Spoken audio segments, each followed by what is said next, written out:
নমস্কার। আজকের থেকে আমরা বিএসএ স্টার্ট করছি। বিএস আমি চেষ্টা করব যে পুরোটা কভার করার। যতটা পারবো একটা ভিডিওতে যতটা পারবো আমি কভার করার চেষ্টা করব। একটা ভিডিওতে তো টোটালটাকে কভার করা সম্ভব না। কারণ এই বিএসএ যে আইনটা এটা একটা সমুদ্র রীতিমতো। এবার এই সমুদ্রটাকে তো একবারে কভার করা সম্ভব না। তবে অল্প, অল্প করে যদি কভার করি অবশ্যই আমরা সমুদ্র কভার করতে পারবো। এবার যদি ভালো লাগে দেখবেন, না ভালো লাগে দেখবেন না। ঠিক আছে? আমার মোটামুটি ৬-৭ বছরের এক্সপেরিয়েন্স অন মানে এডুকেশন একাডেমিক লাইনে আমি প্রায় ৬-৭ বছর ধরে আছি, প্র্যাকটিসও করছি। এবার মোটামুটি আমার যতটুকু নলেজ আছে আমি সেই হিসাবে আপনাদেরকে বোঝানোর চেষ্টা করছি।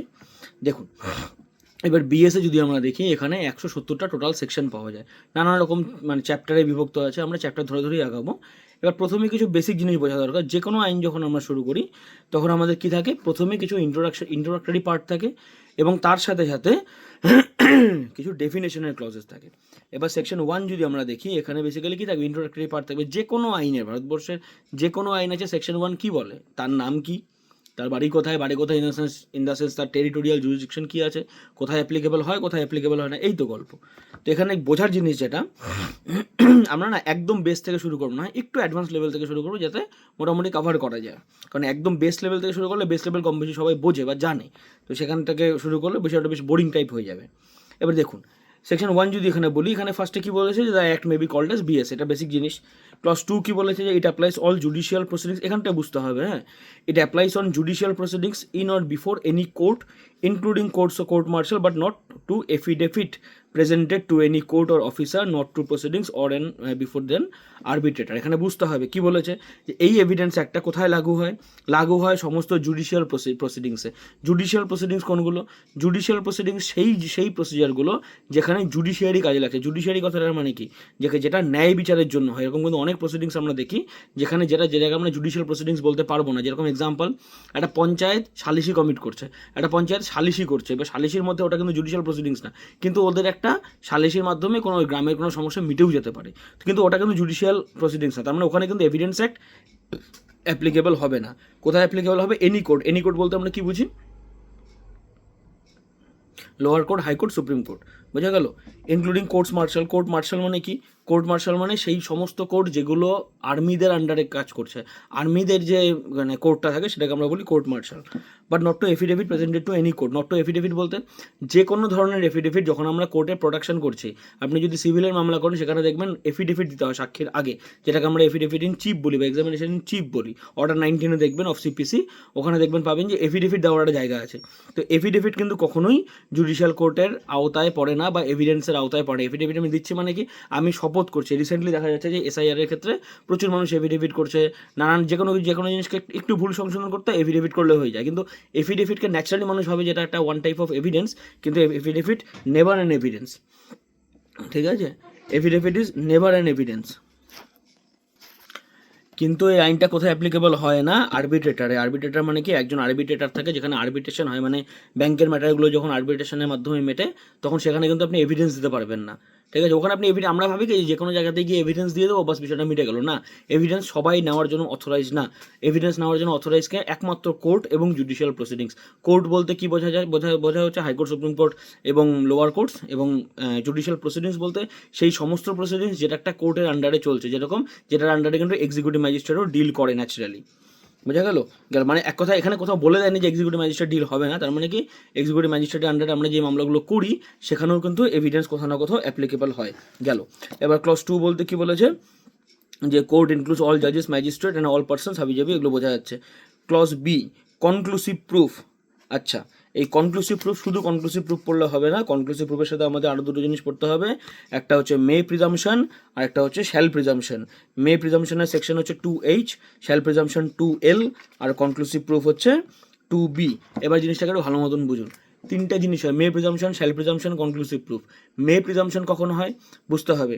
মে প্রিজাম্পশনের সেকশনটা যদি বের করি 2H, বিআরেক দেখবেন সেকশন 2H যদি বের করি, এখানে কি বলেছে, whenever it is provided by this অধিনিয়ম। কি বলেছে? whenever it is provided। এই প্রোভাইডেড কথাটার মানে কি, আইনে যখন কোথাও বলা আছে, প্রোভাইড করা আছে বাই দিস অধিনিয়ম দ্বারা, মানে দিস পার্টিকুলার অ্যাক্ট দ্বারা, আইনে যখন কোথাও বলে দেওয়া আছে যে কোর্ট এই ফ্যাক্টটাকে অ্যাজ আ প্রিজাম্পশন হিসাবে নেবে, তখনই ওটাকে মে প্রিজাম্পশন বলা হবে। আচ্ছা, ক্লজ এল এ কি পাই? Shall presumption whenever it is directed by this অধিনিয়ম। কি বললো? Whenever it is directed. তাহলে মে প্রিজাম্পশনে আমরা কি পাচ্ছি? প্রোভাইডেড। শ্যাল প্রিজাম্পশনে কি পাচ্ছি? ডাইরেক্টেড। জিনিসটা একটু বুঝতে হবে, হ্যাঁ, আমি পুরো জিনিসটাকে বুঝে দেওয়ার চেষ্টা করছি। তাহলে একটা পাচ্ছি আমরা প্রোভাইডেড, একটা পাচ্ছি আমরা ডাইরেক্টেড। আর কনক্লুসিভ প্রুফে কি পাচ্ছি? When one fact is declared by this অধিনিয়ম। তাহলে আরেকটা টপিক পেলাম যেখানে বলা আছে ডিক্লেয়ার্ড। আচ্ছা, তো এখানে তাহলে কনক্লুসিভ প্রুফ, মে প্রিজাম্পশন আর শ্যাল প্রিজাম্পশন। তাহলে মে প্রিজাম্পশনে কি পেলাম? যেখানে প্রোভাইডেড বলা আছে। শ্যাল প্রিজাম্পশনে কি? যেখানে ডাইরেক্টেড বলা আছে। এবং কনক্লুসিভ প্রুফে কি? যেখানে ডিক্লেয়ার্ড বলা আছে। এবার তিনটা জিনিস বুঝতে হবে, হ্যাঁ। মে প্রিজাম্পশন কি বলছে? যে whenever it is provided by this অধিনিয়ম that the court may presumption of fact. Court যখন কোনো একটা ফ্যাক্টকে প্রিজাম করছে, প্রিজুম মানে কি? কোর্ট বুঝতে পারছে যে হ্যাঁ এই বিষয়টাকে আমি নেব, কিন্তু it may either regard such fact as proved unless and until disprove. তার মানে কোর্ট জায়গা রাখছে যে আইদার সেই ফ্যাক্টটাকে আমি প্রুভ হিসাবে ধরতে পারি, কিন্তু সেই ফ্যাক্টটাকে আমি প্রুভ হিসাবে ধরবো, কিন্তু সেটার মধ্যে একটা জায়গাও রাখবো, মানে কি আদার্স একটা অপরচুনিটি দেওয়া হবে যে আপনি চাইলে এটাকে ডিসপ্রুভ করতে পারেন, or may call for prove of it. তার মানে কি কোর্টে যদি মনে হয় যে না এখানে সন্দেহ আছে যে এটাকে আদৌ প্রুফ হিসাবে ধরা যাচ্ছে কি না, তখন কোর্ট কী করতে পারে? সেটাকে মানে কল ফর প্রুফ ফর ইটও করতে পারে। মানে কি কোর্ট তার কাউকে ইনকোয়ারির জন্য পাঠাতে পারে যে হ্যাঁ বিষয়টাকে একটু আরেকটু খতিয়ে দেখার জন্য, আরেকটু প্রমাণ দেখার জন্য, প্রাইমারি এভিডেন্স চাওয়ার জন্য। বুঝা গেল? তার মানে মে প্রিজাম্পশন কি ধরছি? যে কোর্ট দেখছে যে ঠিক আছে চলো এই প্রিজাম্পশনটাকে নেওয়া যেতে পারে, এই ফ্যাক্টটাকে নেওয়া যেতে পারে, কিন্তু এটার এগেনস্টে তোমাকে আরও কিছু প্রমাণ দিতে হবে যখন আমার কাছে প্রপার ইসে আসবে যে না হ্যাঁ ভাই কথাটা তোমার ঠিক ছিল বা প্রমাণটা তোমার ঠিক ছিল। তার মানে মে প্রিজাম্পশন মানে কি? কোর্ট এটা একটা ধোয়া বিষয়টা, ভাষা বিষয়, যে কোর্ট বিষয়টাকে প্রিজাম্পশন নেবে কিন্তু প্রপার ওয়েতে না, আদার্সেরকে অপরচুনিটিও দেবে, এবং কোর্ট চাইলে নিজেও ওটার মধ্যে খোঁচায় দেখতে পারে। কিন্তু শ্যাল প্রিজাম্পশনে কি পাচ্ছি? Whenever it is directed by this অধিনিয়মের মধ্যে প্রপারলি বলা আছে যে that the court shall presume a fact, it shall regard such fact as proved unless and until it is disprove. তার মানে may call for proof for it করছে না, কিন্তু তার মানে কি কোর্ট একটা ফ্যাক্টকে প্রিজাম্পশনে নিচ্ছে এবং সেটাকে অ্যাজ আ প্রিজাম্পশন হিসাবে ধরছে যে হ্যাঁ এই প্রমাণটা ঠিক আছে, কিন্তু আদার সেটকে অপরচুনিটি দিচ্ছে যে হ্যাঁ আপনি চাইলে এটাকে ডিসপ্রুভ করে দেখান। যতক্ষণ পর্যন্ত আপনি ডিসপ্রুভ না করতে পারবেন ততক্ষণ পর্যন্ত আমি এটাকে প্রুভ হিসাবেই ধরবো। মে প্রিজাম্পশনে তা হয় না। মে প্রিজাম্পশনে কোর্ট চাইলে ওটাকে আবার বলতেও পারে যে হ্যাঁ তুমি আদার সাইডকে অপরচুনিটি তো অবশ্যই দেবে আদার সাইডকে, এবং যে প্রমাণটা দিচ্ছে তাকেও বলবে যে তুমি এটাকে আরেকবার প্রমাণ নিয়ে আসো, বা এটার কোনো সেকেন্ডারি এভিডেন্স নিয়ে আসো, এটার কোনো বেস্ট এভিডেন্স নিয়ে আসো। বোঝা গেল? এবার মে প্রিজাম্পশনে যদি আমরা দেখি কিছু সেকশন দেখি 88, 89, 90, ওদিকে যদি দেখা যায় 88, 89 ওই সেকশনগুলো যদি দেখা যায়, ওখানে কি আছে? Presumption as two certified copy of foreign judicial record. ঠিক আছে, ফরেন জুডিশিয়াল রেকর্ডের যদি কোনো সার্টিফাইড কপি অন্যখান থেকে নিয়ে এসে এখানকার ইন্ডিয়ান কোর্টে দেখানো হচ্ছে, তখন court may presume that any document purporting to be a certified. আমি আমেরিকার একটা কোর্টের জাজমেন্ট এনে ইন্ডিয়াতে দেখাচ্ছি, তাহলে ইন্ডিয়ান কোর্ট কি মনে করবে? যে হ্যাঁ ওটাকে মে প্রিজাম্পশন নেবে, কিন্তু মে call for proof of it, কিন্তু ওটাকে কল ফর প্রুফ ফর ইটও করতে পারে। বোঝা গেল? 88, 89 যদি দেখি, presumption as two books, maps and charts. কোনো বুকস দেখাচ্ছেন, কোনো ম্যাপস দেখাচ্ছেন, যেরকম এক্সাম্পল আমরা কোনো মামলা করলাম সেখানে আমাদেরকে এআইআর দেখাতে হচ্ছে। এবার এআইআর আমার কাছে যে এআইআরটা আছে এটা আমি কোর্টে গিয়ে প্রোডাকশন করলাম, কোর্ট কিন্তু এআইআর দেখেই আমার বইটা দেখেই যে সেটা একদম কনক্লুসিভ নেচার নিয়ে নেবে তা কিন্তু নয়, একদম সর্বোচ্চ প্রমাণ নিয়ে নেবে তা কিন্তু নয়। কোর্ট কী করবে? কোর্ট ওটাকেও চাইলে করতে পারে, আদার সাইডকে অপরচুনিটি দেবে। কোর্ট চাইলে নিজের কাছে যে বই আছে সেই বই মিলিয়ে দেখবে যে হ্যাঁ আমি সাইটেশনটা ঠিক দিয়েছি কিনা। তো সেই ক্ষেত্রে বুকস, ম্যাপস অ্যান্ড চার্টস হাবিজাবি। Presumption as to electronic messages. কেউ কোনো ইলেকট্রনিক মেসেজেস প্রোডাকশন করলো, আমি আপনাকে একটা মেসেজ করেছি, সেটা আমি কোর্টে গিয়ে চ্যাটিংটা দেখালাম। এবার কোর্ট কিন্তু চাইলে ওই কোম্পানির, ওই এয়ারলাইন কোম্পানির ইয়েকেও ডাকতে পারে, ওখান থেকেও কোনো একটা এভিডেন্স চাইতে পারে যে যারা টেলিকম কোম্পানি আছে তাদেরকে নোটিস করো, তাদের থেকেও এক্স্যাক্ট চ্যাটের হিস্ট্রিটা চাইতে পারে। তার মানে কি কোর্ট চাইলে খোঁচায় দেখতে পারে মে প্রিজাম্পশনে। শ্যাল প্রিজাম্পশনে তা হয় না। শ্যাল প্রিজাম্পশনে কি বলেছে? Whenever it is directed by this অধিনিয়ম। কোনো কোনো ফ্যাক্টকে অ্যাজ আ প্রুফ হিসাবে ধরার জন্য। ডাইরেক্টেড বলতে 78 যদি দেখি, 78-এ পাওয়া যায় শ্যাল প্রিজাম্পশনটা। 78 কি বলেছে? যে দ্য কোর্ট যে presumption as to genuineness of a certified copy, certified কপির জেনুইননেসটা, সার্টিফাই কপি না, ফরেন সার্টিফাই কপি হলো ওটা মে প্রিজাম্পশনে যাচ্ছে, কিন্তু কোনো একটা সার্টিফাই কপি দিচ্ছি সেই সার্টিফাই কপিটা আদৌ কতটা জেনুইন তার উপর যদি বেস করতে হয় তাহলে কোর্ট ওটাকে শ্যাল প্রিজাম্পশন নেবে। মানে কি, একটা সার্টিফাই কপি আমি দিলাম, কোর্ট সার্টিফাই কপিটাকে মানে ঠিকঠাক প্রিজাম্পশন হিসেবেই ধরবে, কোর্ট ওটাকে মান্যতা দেবে, কিন্তু আদার সেটকে অপরচুনিটিও দেবে যে সে যদি চায় এটাকে কোরোবরেটেড নেচার করতে পারে। বোঝা গেল? তাহলে শ্যাল প্রিজাম্পশনে কী হয়, কোর্ট একটা আদার সেটকে অপরচুনিটিও দেয়, মে প্রিজাম্পশন আদার সেটকে অপরচুনিটি দেবে, তার সাথে কোর্ট নিজেও চলে খোঁচা দেখতে পারে। কনক্লুসিভ প্রুফে কী হচ্ছে, কনক্লুসিভ প্রুফ খুব মারাত্মক জিনিস। কনক্লুসিভ প্রুফ হচ্ছে ডিক্লেয়ার্ড বাই দিস অধিনিয়ম to be conclusive proof, section 2 clause B. কী বলা হয়েছে, conclusive proof of another, the court shall on proof of one fact regard the other as proof. কী বলেছে, the on proof of the one fact regard the others as proof. তার মানে কি, একটা বিষয় যদি প্রমাণ হয়ে যায় অটোমেটিক্যালি পরের বিষয়টা প্রমাণ হয়ে যাচ্ছে। এক্সাম্পল, ডিভোর্সের মামলায় আপনি যদি ডিভোর্সের মামলা ফাইল করেন, আপনাকে বিয়েটাকে প্রমাণ করতে হয়। এবার বিয়েটাকে প্রমাণ করার জন্য আপনি রেজিস্ট্রেশন সার্টিফিকেট দিতে পারেন, সেটাকে কোর্ট কী ধরবে, শ্যাল প্রিজাম্পশন ধরবে। আপনি একটা বিয়ের কার্ড দিলেন, খালি যে বিয়ের কার্ড আছে আর কিচ্ছু নেই, কোনো ফটো কিচ্ছু নেই, কোর্ট কী ধরবে, মে প্রিজাম্পশন ধরবে। কিন্তু আপনি একটা বাচ্চার, আপনাদের বিয়েটার যে বাচ্চা হয়েছে বাচ্চাটার বার্থ সার্টিফিকেট দিলেন, বাচ্চার বার্থ সার্টিফিকেট দিলে কী হয়ে গেলো, ওটা কনক্লুসিভ প্রুফ। বাচ্চার বার্থ সার্টিফিকেটের মধ্যে বাবা মা দুজনেরই নাম লেখা আছে, তাহলে ওখান থেকে তাদের যে বিয়ে হয়েছে এই বাবা মাদের, এটা অটোমেটিক্যালি প্রুফ হয়ে গেলো। ওটা বিয়েটা প্রমাণ করার জন্য আর কোনো প্রুফ দেওয়ার দরকার নেই। তাহলে বাচ্চার বার্থ সার্টিফিকেটটা কী হয়ে গেলো, কনক্লুসিভ প্রুফ। বাচ্চার বার্থ সার্টিফিকেটটা প্রমাণ দিচ্ছে যে তাদের বিয়ে হয়ে গেছে, one fact regard the other as proofed. বোঝা গেল? এবার যখনই একটা বিষয় আরেকটা বিষয়কে প্রমাণ করে দিচ্ছে, অটোমেটিক্যালি সেটার এগেনস্টে আর shall not allow evidence to be given for the purpose of disproving it. ওটাকে ডিসপ্রুভ করার জন্য আর কোনো এভিডেন্সের দরকার নেই। বোঝা গেল? গেল। এবার আসি ক্লজ সি। ক্লজ সিতে কী বলেছে, ডিসপ্রুভড আর প্রুভড একসাথে পড়তে হয়। হ্যাঁ, এই যে ডিসপ্রুভড আছে ক্লজ সিতে, এদিকে যদি পাই আইতে নট প্রুভড আর জেতে প্রুভড। প্রুভড, নট প্রুভড, ডিসপ্রুভড, তিনটার মধ্যে ডিফারেন্স কি, আগে প্রুভড পড়ি।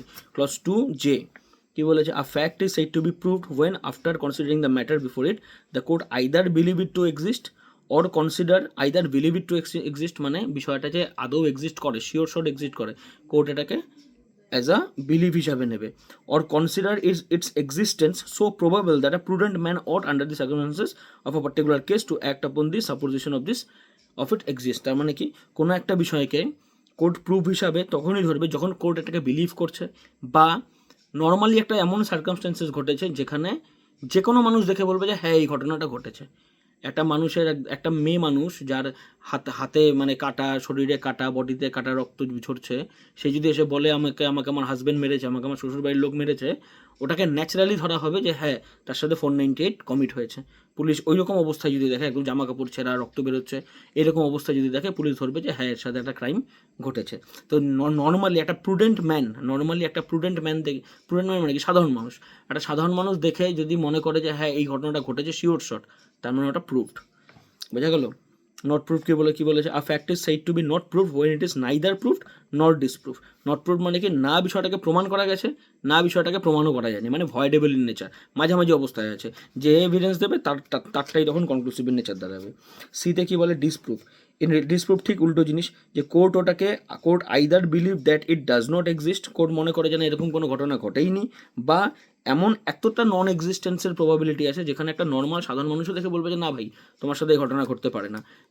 এক্সাম্পল দিই, একটা মহিলা মানুষ ধরুন 125-এর মামলা করতে গেছে, মানে 144 আজকের ডেটে মেনটেন্যান্সের মামলা করতে গেছে। এবার মেনটেন্যান্সের মামলা করতে গেছে, ও পুরো শাড়ি ঠাড়ি পরে, পুরো গয়নাগাটি পরে, একদম মানে ওর বডিতেই প্রায় 4-5 লাখ টাকার গয়না আছে, এত কিছু পরেও যখন একটা মেনটেন্যান্সের মামলা করতে যাচ্ছে, কোর্ট ন্যাচারালি মানুষটাকে দেখে কী মনে করবে, কোর্ট ন্যাচারালি দেখে মনে করবে যে না এর মেনটেন্যান্সের দরকার নেই, এ শুধুমাত্র হ্যারাসমেন্ট করার জন্য গেছে। আবার সেই মহিলাটাই একদম খুব গরিব অবস্থায়, খুব বাজে অবস্থায়, পাগলের মতন অবস্থায়, চেহারায় শরীর শুকায় গেছে, এরকম অবস্থায় সে গিয়ে মামলা করছে, কোর্ট ন্যাচারালি দেখে কী মনে করবে যে হ্যাঁ এর সাথে ঘটনা ঘটেছে, এক্ষেত্রে পাচ্ছে না, একে মেনটেন্যান্স দেওয়া উচিত। বোঝা গেল? তার মানে দেখে যেটা মনে হয় সেটা হচ্ছে প্রুফড, নর্মালি দেখে যেটা মনে হচ্ছে না এই ঘটনা ঘটতে পারেই না, এর সাথে ফালতু ফলস কেস দিচ্ছে, তার মানে দ্যাট ইজ ডিসপ্রুভড। আর নট প্রুফ মানে কি, মাঝামাঝি পজিশনে আছে। নর্মালি প্র্যাকটিক্যাল কেসে কী চলে, নট প্রুফডই চলে, আইদার প্রুফ চলে নাহলে নট প্রুফ চলে, ডিসপ্রুফ চলে না, মানে নর্মালি প্র্যাকটিক্যাল লাইফে ওই কী বলে মাঝামাঝি ক্ষেত্রেই চলে, নট প্রুফডই চলে, নট প্রুফটা চলে, সেটাকেই পরে গিয়ে প্রমাণ করতে হয় এবং আলটিমেটলি তার উপরেই একটা মামলা স্ট্যান্ড করে। গেল। তারপর আর কি বলেছে, ফ্যাক্ট। Fact, relevant fact. আচ্ছা, আগে একটু ডকুমেন্টটা পড়ে নিই। ডকুমেন্ট কী বলেছে? Clause D. ডকুমেন্টে কী বলেছে? ডকুমেন্ট মানে এমন যে কোনো জিনিস, আচ্ছা এত কিছু পড়ার দরকার নেই, বেসিক বলে দিই। ডকুমেন্ট মানে কি? ডকুমেন্ট মানে হচ্ছে যে কোনো জিনিস যেটাকে আমরা which is tangible, which is intangible, which is electronic means, এমন যে কোনো জিনিস যেটাকে আমি ধরতে পারি, ছুতে পারি, সেগুলো সব ডকুমেন্ট। আমার ঘরে ফ্যানটা চলছে, ওটাও ডকুমেন্ট। আমার হাতে একটা কাগজ আছে, ওটাও ডকুমেন্ট। একটা পেন আছে, ওটাও ডকুমেন্ট। এই জামাটা, এটাও ডকুমেন্ট। আমার মাথার চুলটা, এটাও ডকুমেন্ট। যে কোনো কিছু ডকুমেন্ট যেটাকে আমরা টাচ করতে পারি, যেটাকে আমরা ফিল করতে পারি। বোঝা গেল? আমাদের 5টা ইন্দ্রিয় হয় না, চোখ, কান, নাক, মুখ, জিভ। এই 5টা ইন্দ্রিয় দিয়ে আমরা যখন যেটাকে ফিল করতে পারছি, সেই সমস্ত জিনিসই আমার কাছে আলটিমেটলি ডকুমেন্ট। বোঝা গেল? সেই সমস্ত জিনিস, সেটা কাগজ হতে পারে, ফটো হতে পারে, একটা ভিডিও হতে পারে, একটা পেন ড্রাইভের ভেতরে একটা ছবি থাকতে পারে, সেটাও ওয়ান টাইপ অফ ডকুমেন্ট গেল। আর পাবো ফ্যাক্ট আর রিলেভেন্ট ফ্যাক্ট। ফ্যাক্ট আর রিলেভেন্ট ফ্যাক্ট এটা খুব ইম্পর্টেন্ট জিনিস। ফ্যাক্ট আর রিলেভেন্ট ফ্যাক্টকে এই জিনিস ভালো করে বুঝতে হবে যাতে পুরো এভিডেন্স বোঝা যায়। এবার ফ্যাক্ট আর রিলেভেন্ট ফ্যাক্টের মধ্যে কিন্তু পুরো এভিডেন্স একটা বসে আছে, ভালো করে বুঝতে হবে। ফ্যাক্ট আর রিলেভেন্ট ফ্যাক্ট মানে কি? একটা ঘটনা ঘটলো, সেই ঘটনাটার আশেপাশে যত গল্প আছে সব কিছু হচ্ছে ফ্যাক্ট। একটা ঘরে একটা মানুষের মার্ডার হলো, সেই বাড়ির 5টা বাড়ির পরে আরেকটা মানুষ কী করছিল সেটাও ফ্যাক্ট। সেই শহরে কী কী হচ্ছিল সেটাও ফ্যাক্ট। বোঝা গেল? সেই দেশে কী কী হচ্ছে সেটাও ফ্যাক্ট। সব কিছু ইজ ফ্যাক্ট। একটা ঘটনার সাথে রিলেটেবল যা যা আছে সব কিছু ইজ ফ্যাক্ট। রিলেভেন্ট ফ্যাক্ট কিন্তু তা না। সব কিছু ফ্যাক্ট নিয়ে যদি কোর্ট কোনো একটা ম্যাটারকে কনসিডার করতে বসে, সেই ক্ষেত্রে ওই মামলা কিন্তু সারা জীবনেও শেষ হবে না। তো কোর্ট কী করে? কোর্ট সমস্ত ফ্যাক্টর থেকে রিলেভেন্ট ফ্যাক্টটুকু তোলে। রিলেভেন্ট ফ্যাক্টটুকু তোলে মানে কি? একটা ঘরে একটা ঘটনা হলো, একটা বাড়িতে একটা মার্ডার হলো, একটা ঘটনা ঘটলো, একটা ক্রিমিনাল অফেন্স হলো, সেখানে কোর্ট কী করবে? কোর্ট সেই অফেন্সটার সাথে যেই জিনিসগুলো জড়িত সেই বিষয়গুলোকে নেবে। একটা ঘরে একটা মার্ডার হলো, রক্তের ছিটাটা বইয়ের মধ্যে পড়েছে, রক্তের ছিটাটা টেবিলের মধ্যে পড়েছে, তাহলে টেবিলটা হয়ে গেলো একটা রিলেভেন্ট ফ্যাক্ট। এবার ওই টেবিলটার সঙ্গে কিছু ফরেন্সিক করা যেতে পারে, বইটার সাথে কিছু ফরেন্সিক করা যেতে পারে। কিন্তু একটা ঘরে একটা মার্ডার হয়েছে আর পাশের বাড়িতে একটা লোক ঘরে বসে চা খাচ্ছিল, তাহলে ওটা কিন্তু ফ্যাক্ট, ওটা রিলেভেন্ট ফ্যাক্ট না। কিন্তু ওই লোকটাই চা খেতে খেতে সে আওয়াজ শুনছে একটা চিৎকার করার, তাহলে এই যে আওয়াজ শুনছে দ্যাট ইজ হয়ে গেলো রিলেভেন্ট ফ্যাক্ট। ওই লোকটাকে আবার ডেকে নিয়ে আসবে উইটনেস দেওয়ার জন্য। বুঝা গেল? তার মানে একটা ঘটনা বা সিভিল হোক, ক্রিমিনাল হোক, যেটাই হোক না কেন, একটা ঘটনা যখন ঘটছে তার সাথে রিলেটেবল যা যা আছে সেই সমস্ত কিছু ফ্যাক্ট, যেগুলো কোর্টের দরকার সেগুলো হচ্ছে রিলেভেন্ট ফ্যাক্ট, বেসিক জিনিস। সিভিলে যদি দেখি, একটা জমি, ধরুন আমার জমি আপনি দখল করেছেন। এবার কি হচ্ছে? আমার জমি আপনি দখল করেছেন, আমার জমিটার আপনি যে দখল করলেন, তারপর আমি আপনার এগেনস্টে গিয়ে মামলা করলাম যে আমার জমি আপনি দখল করেছেন। এবার এটার মধ্যে ফ্যাক্ট কি? ফ্যাক্ট হচ্ছে আমার জমিটা আশেপাশে আরও 10টা জমি আছে, পাশ দিয়ে একটা রাস্তা আছে, তারপর একটা নদী আছে, নদী দিয়ে মাছ বয়ে যায়, কুমির বয়ে যায়, এগুলো সব হচ্ছে ফ্যাক্ট। রিলেভেন্ট ফ্যাক্ট কি? আমার জমিটা, যেই জমিটা আপনি দখল করেছেন সেই জমিটা আমি আমার বাবার থেকে পেয়েছি, আমার বাবা তার বাবার থেকে পেয়েছে, তার বাবা তার বাবার থেকে পেয়েছে, এই যে একটা চেনডিট চলে আসলো, এই চেনডিটটা হয়ে গেলো রিলেভেন্ট ফ্যাক্ট। বোঝা গেল? আচ্ছা, আর এখানে কি আছে? আরেকটা জিনিস হচ্ছে fact in issue. Fact in issue মানে কি? ফ্যাক্ট, আচ্ছা হ্যাঁ, এটা একসাথে পড়তে হবে, আমি ভুলে গেছিলাম। ফ্যাক্ট ইন ইস্যু আর রিলেভেন্ট ফ্যাক্ট। রিলেভেন্ট ফ্যাক্ট মানে কি বললাম? যেই এক্স্যাক্টলি জিনিসগুলো আমার দরকার সেগুলো হচ্ছে relevant fact. Fact in issue কি? ফ্যাক্ট ইন ইস্যু বলতে হচ্ছে যেই বিষয়গুলোর উপর কোশ্চেন আরাইজ করা যায়, ভয়েডেবল ইন নেচার। ঠিক আছে? যেরকম ওই একটু আগে পড়লাম নট প্রুভডের মতন ভয়েডেবল ইন নেচার, যে টোটাল বিষয়টা ফ্যাক্ট, তার মধ্যে ফ্যাক্ট ইন ইস্যু কি? যে weather this particular person has committed the murder or not, এই যে কোশ্চেনটা আসলো that is fact in issue. এখানে একটা কোরোবোরেশন ইন নেচার আসছে, মানে একজন এটাকে প্রমাণ করার চেষ্টা করবে, একজন এটাকে ডিসপ্রুভ করার চেষ্টা করবে। তার মানে এমন একটা পয়েন্ট যেই পয়েন্টটাকে প্রপারলি প্রমাণ করা যায়নি এখনো অবধি, তাহলে কিন্তু সেটা ফ্যাক্টের আওতাতে পড়ছে। বুঝা গেল? তখন ওটা হয়ে গেলো ফ্যাক্ট ইন ইস্যু। আর রিলেভেন্ট ফ্যাক্ট মানে কি? যেটা একদম direct relevant, conclusive in nature. আর ফ্যাক্ট মানে টোটাল গল্পটা। এই তো মোটামুটি সেকশন 2তে এই গল্পগুলোই আছে। নেক্সট পার্টে আবার সেকশন 3 থেকে আমরা শুরু করবো। Thank you.